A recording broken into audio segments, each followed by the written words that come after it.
This evening, industrial output in November has slumped to its lowest level in 17 months. Growth came in at a mere 0.5%, and this against a cnbc TV 18 poll, which expected a figure of 3.8%. The sharp decline is probably due to the tighter liquidity conditions, as NBFC lending has come to a standstill, and also due to volatility in crude oil prices. The fall in growth has been secular across sectors. Manufacturing output has seen a contraction of 0.4% after clocking nearly 8% growth in October. Capital goods has been the worst hit. Growth has contracted by over 3% compared to a robust almost 17% number that we saw in October. Lata joins us now with the details. Lata, we did expect a slowdown, but this dismal 17-month low, what do you make of it? Yes, this is an unexpectedly large slowdown that we are seeing in the November industrial output numbers compared to our poll of 3.8% and compared to the actual October performance of 8.1%. Just a 0.5% is a shocker. Part of it can be explained by the fact that October had seen a lot of production stocking because of the festival season, and therefore, there is usually a lumpiness about this number. Also, the base is very high. November of 2017 was a very strong month, and therefore, as a consequence, in comparison, this was always expected to be slow. There were also debt market problems because NBFCs were not being trusted with money by the mutual funds. They were not able to provide money for truck operators, MSMEs, even consumers. A lot of consumer finance happens because of NBFCs. All that had slowed. So that explains perhaps you have a contraction in consumption of about 0.9%. You have a contraction in capital goods of about 3.5%. Contraction in intermediate goods about a minus 4.5%.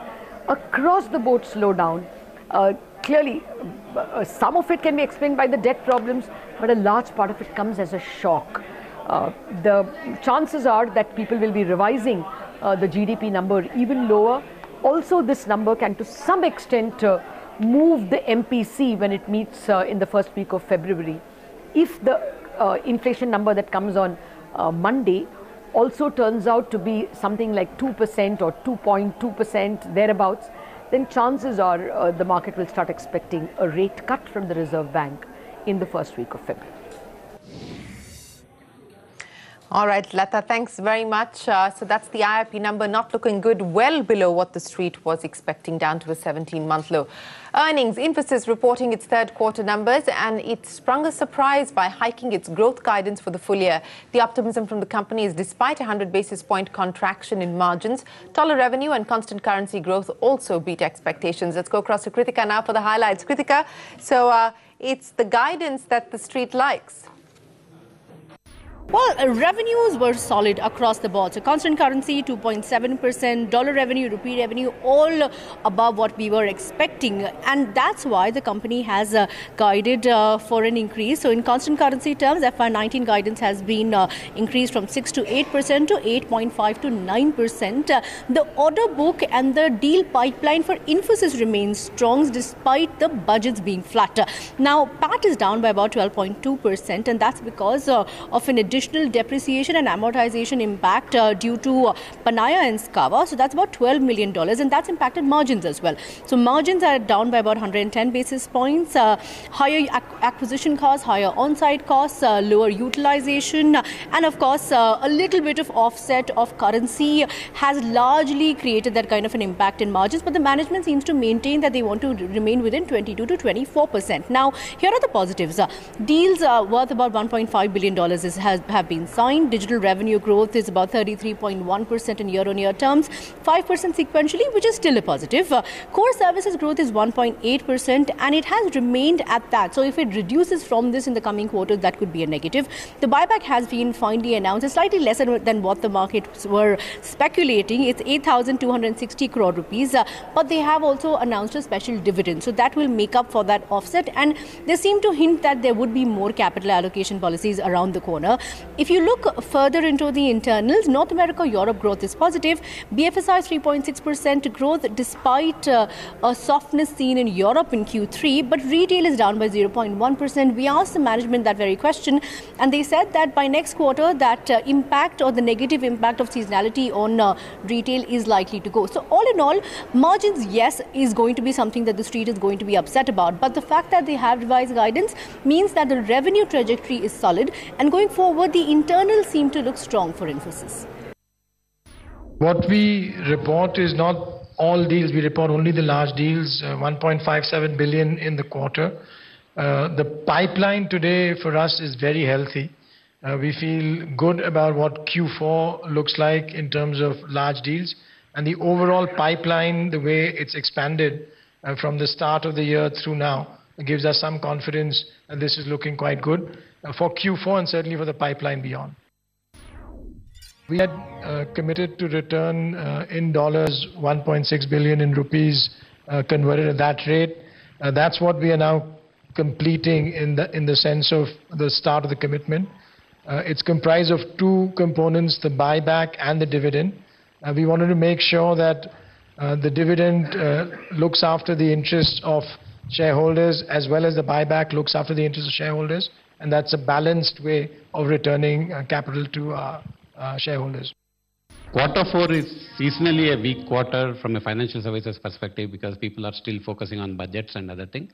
But we are very optimistic about the coming year. We have, in the last few quarters, we have won several large deals. Big percentage of large deal wins we have had come from financial services. In fact, this quarter itself, 4 of the large deal wins were from financial services. On retail, again, it was flat, primarily from a seasonality perspective.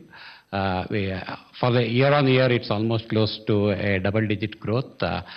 We remain optimistic that the growth will come back in the coming quarter. Well, that's Infosys, and the numbers coming in after the street closed for the day, but the ADR reacting to it. Now, 20 days left for Rana Kapoor's tenure as the managing director and CEO of Yes Bank coming to a close. Sources say Yes Bank's search and selection panel has recommended 2 names. The first proposed name for the top spot is an external candidate, and the second preference has been given to Rajat Monga, who currently serves the bank in the capacity of senior group president. Sources also say that the panel had screened close to 8 candidates, out of which it zeroed in on 2 names. Former MD of Max Life Insurance, Rajesh Sood, was not part of this list. Yes Bank has not responded to a query from CNBC TV 18. Alok Verma has tendered in his resignation. This comes less than 24 hours after he was shunted out as the CBI director. In his resignation letter addressed to the Secretary of the Department of Personnel and Training, Verma has alleged that natural justice was scuttled in his case. The ousted CBI chief has also claimed that Justice Patnaik, who was put in charge of overseeing the probe, has not signed off on the CVC report, which makes corruption allegations against Verma. Ashmit Kumar joins us now with more.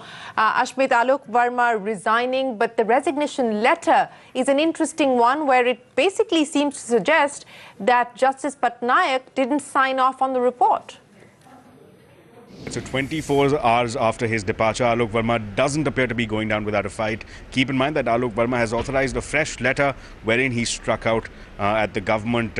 Now, there are 4 key takeaways. The number one takeaway here is that Alok Verma records as a part of this letter that there appear to be certain prima facie findings of the CVC that the selection panel appears to have based its decision on. However, that CVC investigation was done under the supervision of Justice A.K. Patnaik, and his assertion, Alok Verma's assertion, is that the conclusion that Justice A.K. Patnaik that drew from that was vastly different from the conclusion that has been drawn by the CVC regarding his removal. That's point number one. The second takeaway here is that Alok Verma records an argument here that he wasn't allowed an opportunity, that the selection panel went about in a state of haste, in a state of urgency, and that he wasn't allowed an opportunity to rebut the questions that had been raised by the CVC.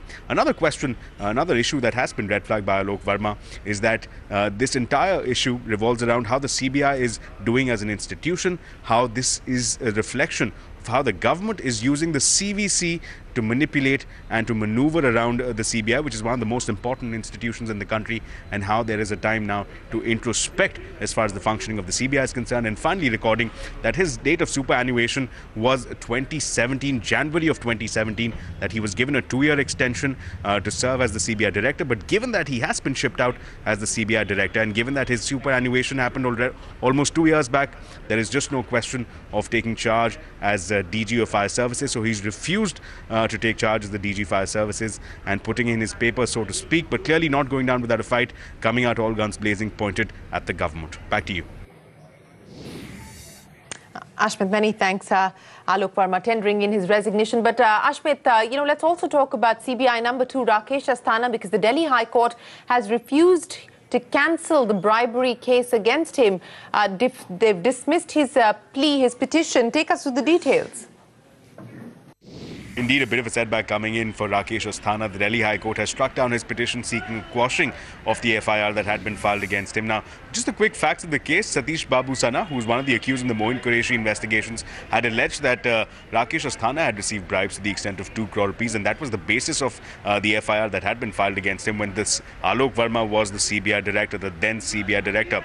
Now, the question that was before the Delhi High Court essentially was, the argument put forth by Rakesh Asthana was that this petition, this FIR, is motivated and that Alok Verma, as the CBI director, was seeking to hit out, was seeking to target Asthana, and that should be grounds enough for dispensing with this FIR. Now, the Delhi High Court appears to have disagreed with that argument. The Delhi High Court has refused to quash the FIR. Further, the Delhi High Court has directed for the CBI to complete its investigation within a period of 10 weeks' time. What does, however, need to be kept in mind is that the Delhi High Court has given a bit of a breather to Rakesh Asthana, observing that for the next 2 weeks, no action can be taken against him, and that within the 2-week time, that's the liberty that has been given to Rakesh Asthana to go on and to appeal against this order of the Delhi High Court. The appeal, of course, would now rest with the division bench of the Delhi High Court. So clearly a tough task ahead for Rakesh Asthana, but for now, no relief coming in, a big setback coming in for Rakesh Asthana. The Delhi High Court refusing to quash the FIR that has been filed against him. Back to you. Well, less than 90 days to go for the general elections. The BJP officially sounded the poll bugle as the 2-day national convention kicked off in the capital. The Prime Minister, Party President Amit Shah, all the BJP chief ministers in attendance, along with more than 12,000 party workers at the Ramleela Maidan. Amit Shah kicking off the convention with a speech that lasted more than an hour, urging the party cadre to ensure a repeat of 2014 and claimed that the party can in fact better that tally. Parikshit Luthra spent the day at the BJP National Convention, joins us now live. Parikshit, what are the promises that Party President Amit Shah and other BJP leaders are making, and specifically, what more can we expect now from the Prime Minister in his vision plan tomorrow? Some indications are that there could be a farmer resolution that the party signs off on. What should we expect? Well, there was a 2-hour discussion on farmers, and farmers' resolution has just been passed at the BJP National Council meeting here at Ramleela Maidan. In fact, there's a press conference on the subject right now. The BJP essentially is comparing the amount of work they did for farmers in the last 5 years and what the UPA had done in 10 years. So they're saying in terms of production, in terms of the price, in terms of the export price, in all manners, including budgetary allocations, this government, the Narendra Modi government, has given more attention to farmers than the UPA. Finally, the resolution is going to say that BJP as a government stands with farmers. They're committed to the goal of doubling farmers' income. Samrit Kisan, Samrit Bharat. This is a theme that the BJP spoke about. They also said that they are committed to increasing farmer incomes, giving them the right price for their crops. No talk of a loan waiver just yet, but the sense we are getting is that the Prime Minister could give an indication of the things to come. We asked about the possibility of a debt relief package, the possibility of direct benefit transfer or an agri package that may come up in the days to come. Most of the big leaders did not want to speak on the subject. We are told by our sources that an agri package was discussed at the cabinet meeting yesterday, but let's wait and see what the Prime Minister says tomorrow. All right, Parikshit, thanks very much. The Prime Minister expected to speak post-noon tomorrow. And there is another big event at noon. Even as the BJP tries to infuse its cadre and dismisses the possibility of a grand alliance in Uttar Pradesh, trying to put a spanner in the works. The coming together of the BSP and the SP could have implications. An official announcement from Akhilesh Yadav and Mayawati is expected tomorrow. Pranchu Mishra joins us now from Lucknow. Pranchu, so finally they will make it official, the SP and the BSP. Take us through the seat calculation, the seat math that they've arrived at. Well, clearly tomorrow will be a historic day as far as the politics of Uttar Pradesh and the national politics is concerned, because BSP and Samajwadi Party, for the first time in their political history, at least in the past since 1994, it will be for the first time that the presidents of the two parties will be actually coming together and holding a press conference. Now, UP's politics has been till very recently been divided between the BSP and the Samajwadi Party, and there has been very infamous the state guest house episode in which Mayawati was assaulted by the Samajwadi Party leaders, and since then there was almost a sort of enmity between the two. Now, since both parties have warmed up and Akhilesh Yadav and Mayawati are set to hold a press conference, so clearly it's a major development as far as politics is concerned.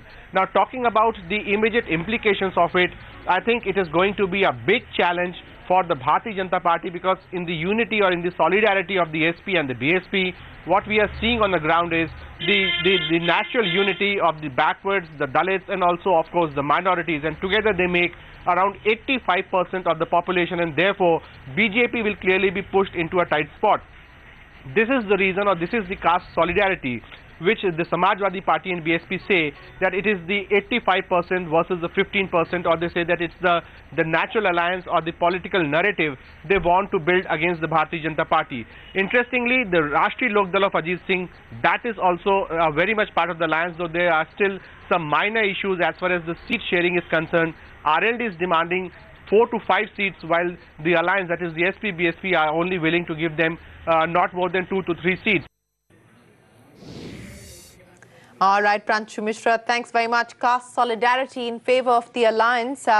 How will it work out in 2019? That's the big question. The cliche goes, the road to Delhi is via UP. Now, the big international story. US President Donald Trump has indicated a change in visa policies for H-1B visa holders, promising a potential path to citizenship a short while ago. The US President tweeted, and I quote, H-1B holders in the US can rest assured that changes are soon coming, which will bring both simplicity and certainty to your stay, including a potential path to citizenship.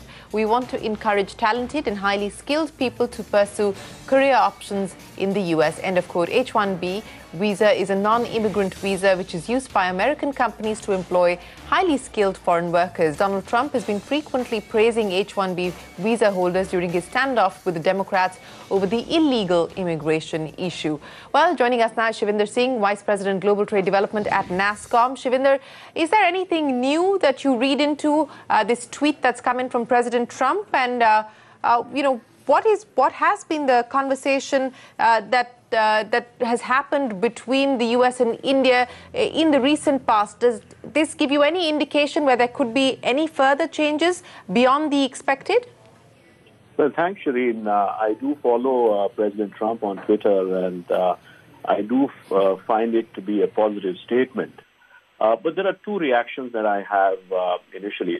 One is obviously we need to see what those changes which are coming are going to reflect. But on encouraging talented and high-skilled people to pursue career options in the U.S., this is very much a reflection of our long-standing NASSCOM stance, where we've always said that U.S. needs to attract and retain the best and the brightest to maintain its global technology leadership. The fact of the matter is that there is acute skill shortage, whether it's the White House itself, which has gone on record mentioning that a number of times. It's also a testimony to the fact that Indian nationals are highly skilled, as majority of the H-1B visas goes to Indian nationals, but definitely not only to the Indian companies, because Indian companies take less than about 10% of the visas, which means that globally Indian nationals are recognized for their skills. Now, the question which you asked me is, is this something new? I don't think so. It is something new. We do have a bit of a concern on one of the USIS announcements on what we call Notice of Proposed Rulemaking, which changes the order in which H-1B petitions are going to be adjudicated. The 20,000 which are reserved for master's degrees or higher will be done first. which means it will be flipped, and the 65,000 cap allocation will be done next, which means that there is an increased chances that the beneficiaries of the master's or higher degrees from U.S. institutions would be selected under the H-1B cap. And the other concern is that there is not enough time to implement the new H-1B pre-registration system, which may be, electronic and good, but just leaving 90 days or less than that for companies while they're preparing to file submissions would create a bit of uncertainty for the 2020 year. So that's the other point that I wanted to highlight, Shireen. Right. So you're raising the reservations and you don't believe, or at least we don't know, the tweet doesn't seem to suggest whether in any form or fashion those reservations are likely to be addressed. It seems to be pretty much what we are expecting. But thanks very much, Shivinder. If you do have any further details, if there's an update, do let us know. Appreciate you joining us here on CNBC TV 18. With that, it is time for us to wrap up this edition of What's Up. Thanks very much for watching.